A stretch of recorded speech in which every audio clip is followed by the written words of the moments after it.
Van Muradiye Şelalesi.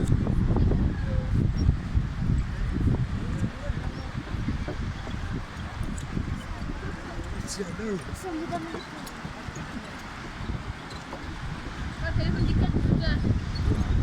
Şöyle mi? Çok sallanıyor. Beni çekme baba. Asma Köprü.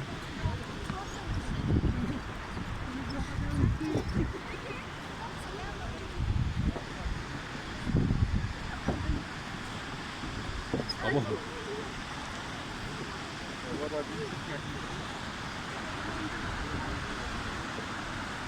Aman.